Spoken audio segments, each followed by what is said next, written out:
English exam से पहले ये वीडियो जरूर से देख लेना क्योंकि गुरु भैया कुछ टिप्स लेकर आ गए। सब कुछ मैंने लिख लिया है, टिप्स मैं आपके साथ शेयर करूंगा।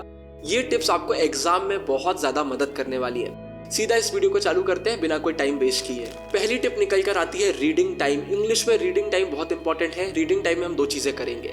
सबसे पहली चीज है कि पूरा पेपर पढ़ लेंगे।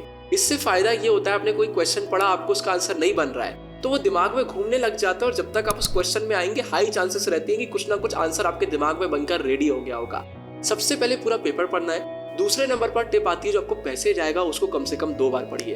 लेकिन पैसेज की भी टिप मैं आपको शेयर कर देता हूँ। पैसेज पढ़ने से पहले क्वेश्चन आंसर पढ़िए पैसेज के। उसके बाद जब हम पैसेज में जाते हैं तो हमें पता होता है इससे कैसे क्वेश्चन पूछे गए, तो उसी समय हमें आंसर भी दिखने लग जाते हैं। पैसेज में हम आंसर भी माइंड में फ्रेम करने लग जाते हैं। तो रीडिंग टाइम का बहुत अच्छे से यूज करना है। इसके बाद पेपर कैसे करना है, सबसे पहले सेक्शन ए और सेक्शन सी आपको सॉल्व करना है। सेक्शन बी जो हमारा राइटिंग स्किल का सेक्शन होता है उसको आखिरी के लिए आप छोड़ दीजिए। बहुत बार मैंने बताया है उसमें पूरा मन से हमें करना पड़ता है। स्टार्टिंग में कर लेते हैं, बहुत टाइम लग जाता है, तो उसको आखिरी के लिए छोड़िए। आखिरी में जितना टाइम होता है सेक्शन बी करेंगे। उससे पहले आपको सेक्शन ए और सी करना चाहिए, ये मेरा मानना है।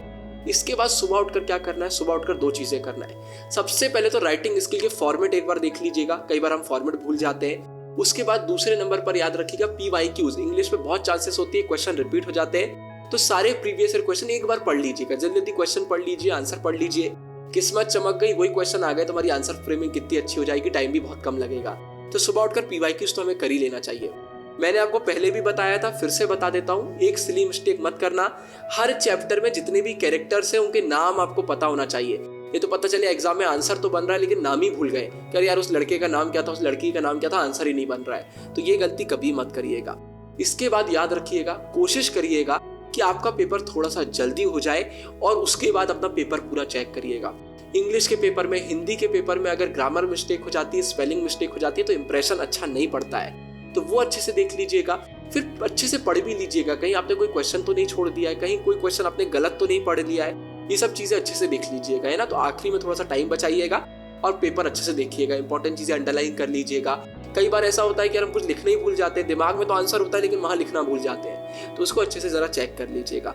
इसके बाद मैं आपको एक बहुत शानदार टिप दे रहा हूँ। जब आप क्वेश्चन आंसर कर रहे होंगे ना, तो पहले माइंड में फ्रेम करिए फिर लिखिए। वर्ड लिमिट दी होती है, उसको फॉलो करना पड़ता है। टाइम इतना ही नहीं रहता है कि आंसर एक बार गलत हो गया तो काट कर फिर से लिख रहा है। तो आंसर फ्रेम करने से पहले माइंड में एक बार फ्रेम करिए कि हाँ इस आंसर को मैं ऐसे लिखूं। ज्यादा टाइम नहीं लगता, कुछ सेकंडों में दिमाग में एक हमारा बन के रेडी हो जाता है कि किस तरीके से हम आंसर लिखने वाले हैं। तो पहले दिमाग में थोड़ा सा फ्रेम कर लीजिए, उसके बाद उसको कॉपी में उतारिए।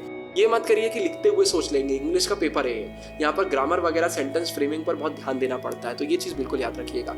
फिर राइटिंग स्किल में, जब भी आप पेपर में राइटिंग स्किल करेंगे भाई अच्छी बॉडी लिखिएगा, टाइम लीजिएगा, अच्छे वर्ड्स यूज करिएगा, फ्रेमिंग अच्छे से करिएगा, ग्रामर अच्छे से यूज करिएगा और क्वेश्चन बहुत अच्छे से पढ़िएगा। कई बार बच्चे ऐसा करते कि अरे मेरा राइटिंग स्किल तो बहुत अच्छा गया, घर आके बोलते मैंने क्वेश्चन ही गलत पढ़ लिया था, वहां तो इनफॉर्मल बोला गया था मैंने फॉर्मल लिख दिया, अरे वहां पर तो ये टॉपिक आया था मैंने ये टॉपिक समझ लिया। तो ऐसा हो जाता है। अभी आपने मूवी देखी होगी 12th फेल, तो उसमें भी हो गया था भाई, टेररिज्म टूरिज्म में कंफ्यूजन हो गया था।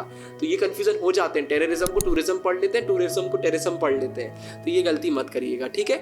इसके बाद आखिरी टिप, बिल्कुल भी टेंशन नहीं लेना है। बहुत सारे बच्चों का पहला एग्जाम है तो क्या हुआ भाई, हमने अपना बेस्ट दिया है, उतना काफी है, इसके आगे पीछे में कुछ भी नहीं सोचना है। सुबह मुस्कुराकर उठिएगा, बिना टेंशन के रिवीजन करिएगा, पेपर दे के आइएगा।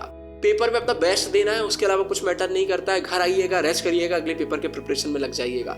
ज्यादा चीजों को ओवर एनालाइज करने की जरूरत नहीं है, ओवर थिंकिंग में जाने की जरूरत नहीं है और टेंशन लेने की जरूरत नहीं है। पेपर जैसा भी आएगा हमसे बनेगा, तो सुबह बिल्कुल टेंशन फ्री होकर पेपर देने जाइएगा। आप सभी को ऑल द बेस्ट। वीडियो अच्छी लगी हो तो शेयर जरूर से कर दीजिएगा, बस इतनी सी आपसे मेरी रिक्वेस्ट है। Bye bye, all the best.